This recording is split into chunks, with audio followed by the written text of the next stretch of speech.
Gervonta "Tank" Davis risks becoming a viral cautionary tale if he fails to approach Jake Paul with the seriousness this unusual event demands. And while that statement may sound harsh, it is rooted in the history of boxing itself and the reality of today's digital age. Because in a sport where reputations once lived and died with sanctioning body belts and pay-per-view numbers, in 2025, reputations can collapse in an instant with one meme, one gif, or one moment replayed endlessly across platforms. And the press conference in New York City made it clear that Davis is flirting with exactly that danger, since he appeared detached, unfocused, even forgetful of the fight date and the organizing promotion, a posture that is jarring when compared with the relentless, intimidating presence that made him a pound-for-pound star. The same ferocious competitor who obliterated Leo Santa Cruz with a devastating uppercut, ended Rolly Romero with clinical precision, and folded Ryan Garcia with a single body shot that echoed across arenas.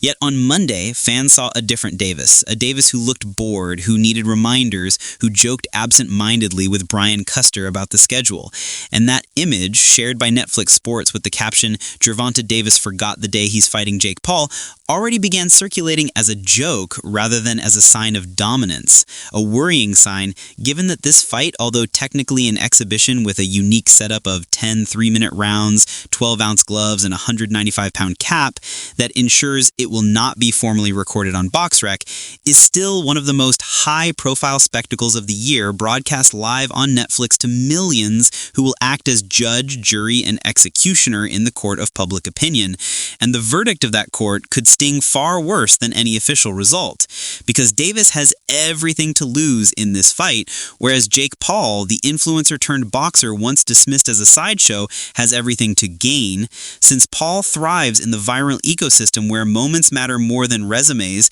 and he has already proven capable of turning ridicule into opportunity, having dropped Nate Diaz, dispatched journeymen like Andre August and Ryan Borland, overpowered Mike Perry, and most notably secured an 8-round exhibition with Mike Tyson that drew a staggering 108 million viewers worldwide, numbers that underline the extent to which Paul's career is driven by spectacle and shareability rather than conventional accolades. And while Paul is far from elite, as Eddie Hearn once dismissed him as average, he has demonstrated enough awkwardness, size, and relentless self-belief to create unpredictable exchanges, the sort of exchanges that can be clipped, circulated, and remembered in ways far more damaging to Davis than the official outcome, which is why Monday's lethargic display from Davis should alarm his supporters, because history has repeatedly shown what happens when great fighters underestimate opponents they believed to be beneath them, whether it was Tyson Fury approaching Francis Ngannou as a sideshow only to find himself knocked down and humiliated despite winning on paper, or Anthony Joshua, who by contrast took Ngannou seriously and demolished him in 2 rounds, adding to his highlight reel rather than his blooper reel, or Lennox Lewis, who allowed distractions like filming Ocean's 11 before Hasim Rahman humbled him with an early knockout in 2001, or Mike Tyson, who walked into Tokyo thinking Buster Douglas was a routine opponent only to suffer one of the greatest upsets in boxing history. Because boxing is littered with so-called no-hopers who tore up the script, and Davis is now walking a dangerous line by projecting indifference, since Paul is not a traditional contender but a social era opponent whose greatest weapon is the ability to shift narratives with a single moment, meaning even if he loses every round, if he scores one knockdown, one stumble, or even forces Davis into one awkward exchange, the internet will crown Paul the victor in the only court that matters to the broader audience, the viral arena where gifts last longer than belts.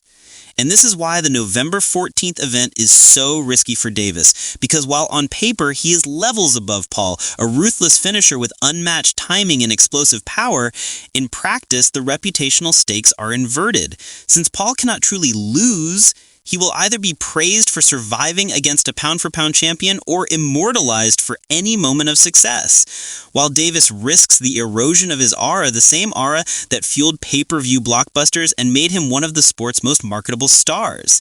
And this erosion would not just impact his standing among casual fans, but also jeopardize the magnitude of potential super fights with names like Shakur Stevenson or even Naoya Inoue, because boxing in 2025 does not exist in isolation, but in a social media landscape where one clip can redefine a career, and in that landscape, Paul is uniquely dangerous, not as a superior fighter, but as an opponent who knows how to weaponize virality, meaning Davis's true danger is not losing the fight on the scorecards, but losing the perception battle in the viral economy. And while Davis should on ability alone dismantle Paul regardless of size, weight, or glove setup, ability only matters if it is applied with focus and seriousness, and the early signs from the press conference suggest a complacency that history warns against. So the central question is whether Davis respects the threat enough to avoid the mistakes of others, because if he comes prepared like Joshua,